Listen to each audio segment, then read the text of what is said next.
Allah sampaikan, nahnu naqussu 'alaika naba'ahum bil haqq. Kata Allah, dengan segala keagunganku. Ingat, nahnu itu akar dari kata inna.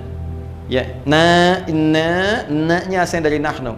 Ta'zimun nafsi, ta'zimus sya'ni. Masih ingat pelajaran kita di Aku Suka saat Ramadan? Ta'zimun nafsi menunjukkan keagungan Allah, ta'zimus sya'ni menunjukkan kehebatan, keagungan, kebesaran informasi yang akan disampaikan. Ya, seakan Allah ingin mengatakan, demi keagunganku, demi kehebatanku, aku sampaikan informasi yang sangat berharga, informasi yang sangat bernilai, yang sangat dahsyat, sangat hebat. Nahnu naqussu 'alaika naba'ahum bil haqq. Kami kisahkan kisah para pemuda yang hebat itu, ya kan? Dengan sesungguhnya. Siapa para pemuda itu? Innahum fityatun amanu bi rabbihim. Nih, kalimatnya menggunakan ini. Ya, innahum fityatun, sungguh mereka itu fityatun, anak-anak muda. Teman-teman milenial, ya. Ada ayat milenial dalam Al-Qur'an yang menunjuk para pemuda. Ingat, ini kita ini. Ya, generasi yang akan menggantikan orang-orang di masa kini, di masa depannya. Ayat ini berbicara tentang Anda, duhai teman-teman sekalian. Ada orang-orang milenial hebat, kata Allah, di masa lalu. Dan kehebatan milenial itu diukur bukan sekedar dari kehebatan instingnya, intelijensianya, kehebatan intelektualnya, kehebatan semangatnya. Bukan itu patokan utamanya. Innahum amanu, imannya yang pertama. Jadi kalau Anda ingin dikatakan seorang pemuda yang hebat, generasi milenial yang hebat, maka syarat pertama kehebatan dalam pandangan Allah itu iman. Awas, jaga iman. Kalau cuma sekedar jadi orang-orang yang intelektual, ya, punya daya dobrak yang tinggi, inovasi yang hebat, bikin aplikasi, bikin ini, bikin itu biasa. Jangankan Anda yang belum beriman pun mampu.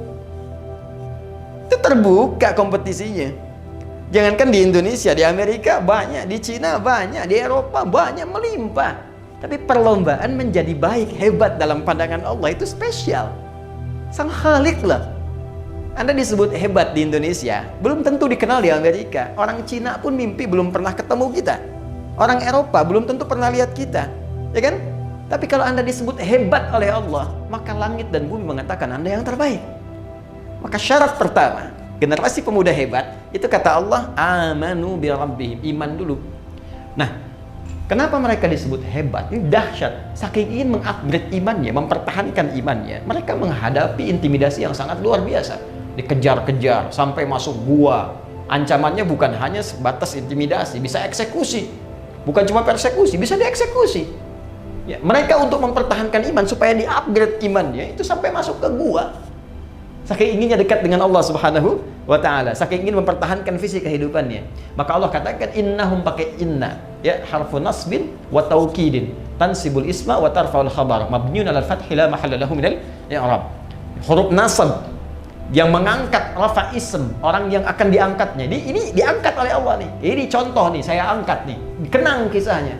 Sampai kini masih diingat kisahnya. Ya. Wa taukidin, Allah kuatkan. Saya tegaskan, ini orang-orang hebat, contoh mereka. Ya, tansibul isma wa tarfa'ul khabar, dinasabkan. Nasabkan isimnya jadi dibuka. Ya, saya kembalikan tadi. Perhatikan baik-baik. Tansibul isma, dinasabkan isimnya, dibuka, tancapkan dengan kuat. Seakan-akan ingin mengatakan ini orang-orang bisa menancapkan dirinya, keimanannya pada dirinya dengan kuat. Ya, wa tarfa'ul khabar, diangkat beritanya sampai sekarang, ya, terekam sampai sekarang dikenang. Ya, mabniun 'alal fathi, mabni ditetapkan, fathah dibuka untuk kita. Ini kalau ngaji bahasa dengan dalam, ya. Kalau ngaji cuma standar di nahwu, sharaf mungkin nggak sampai ke situ. Tapi kalau kita bawa ke ilmu bahasa, itu kita dapatkan, itu banyak makna. Banyak makna, harakat itu ada maknanya. Mabniun 'alal fathi, dibuka. Jadi contoh buat kita, la mahalla lahu minal i'rab. Tidak ada tempat untuk mengalami perubahan, nggak goyah dia. I'rab itu kan berubah, nggak goyah. Ini luar biasa. Nah, yang menarik apa? Belum selesai ayatnya. Wazidnahum huda. Ketika mereka mampu mengupgrade imannya, mau naik ke level yang ini, sehingga merasakan kenikmatan iman, apa yang terjadi? Kami tambahkan hudan. Tuh. Jadi syarat pertama, untuk menjadi orang takwa, itu beriman, upgrade iman kita, maka hudan akan turun. Hudan lil muttaqin. Ketika para pemuda tadi bisa mengangkat upgrade imannya, maka hudan turun. Apa yang terjadi ketika hudan turun? Nikmat kan? Ya, suratal ladzina an'amta alaihim. Kembali ke An-Nisa 69. Ulaika ma'al ladzina an'amallahu alaihim. Maka dapat nikmat dari Allah. Apa nikmatnya? Allahu Akbar, tinggal tidur 309 tahun. Ya, di gua lagi. Ya, Anda tinggal di tempat sempit, ngontrak masih mengeluh. Sederhana, mereka di gua, kasur nggak ada, tempatnya keras, sinar terbatas. Tapi kalau sudah mendapatkan hudan, ya nikmat saja. Ya, matahari putar kanan, putar kiri, cahaya dicukup, nikmat. Bayangkan 309 tahun tidur enak banget. Begitu bangun kayaknya baru kemarin tidur. Ya, coba lihat. Ya, Masya Allah. Ada orang tinggal rumah mewah, tempat tidurnya luar biasa. Setiap 9 menit bangun. Apa kenikmatannya? Ya? Anda boleh kaya, tapi belum tentu bahagia. Ya. Anda boleh hebat, ya, tapi belum tentu mendapatkan nilai-nilai kemuliaan seperti yang digariskan ini.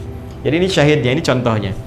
Nanti kalau sudah ini datang, upgrade dari amanun yu'minun, muncullah halawatul iman. Maka kalau sudah begini, sudah. Ya, passion apapun nikmat saja.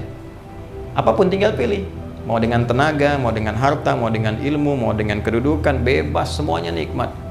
Ya, Bilal itu cuma dengan tenaga, Abu Bakar dengan harta bendanya, Ali bin Abi Thalib dengan ilmunya, Amr bin As dengan kedudukannya, semua punya passion masing-masing.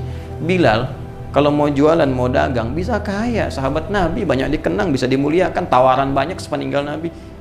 Tapi kalau memilih jadi muadzin dengan tenaga saja cukup. Kenapa? Karena levelnya sudah ke sini, sudah nikmat. Allahu Akbar, Allahu Akbar. Begitu azan, Nabi mengatakan, aku mendengar suara terumpahmu di surga. Aku mendengar suara terumpahmu. Bilal sederhana, baru azan, terumpah saya sudah di surga. Ngapain cari yang lain, dengan azan aja bisa ke surga? Itu Bilal. Cerdas kan? Yang lain cari dengan passionnya masing-masing. Ada yang usaha, ada yang macam-macam. Tapi yang saya ingin katakan, apakah yang kita kerjakan nikmat? Enggak, itu aja poinnya. Nih, halawah. Udah ada halawah enggak? Ya? Sudah halawah nggak? Sudah nikmat belum?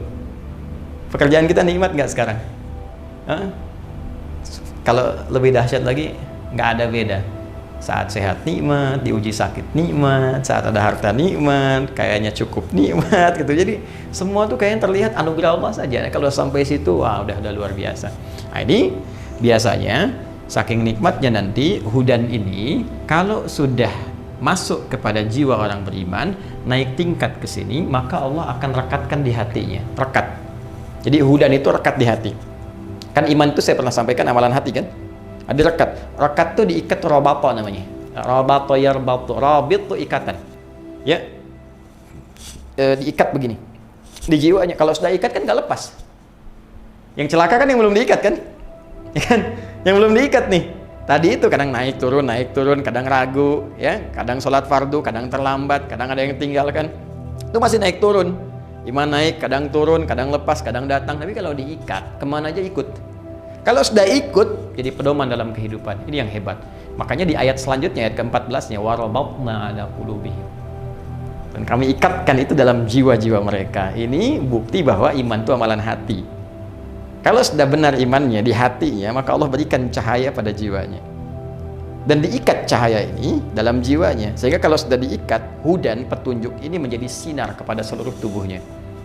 Karena itulah ketika dia menjadi sinar, maka semua aktivitasnya dibimbing oleh iman tadi yang sudah dapat cahaya.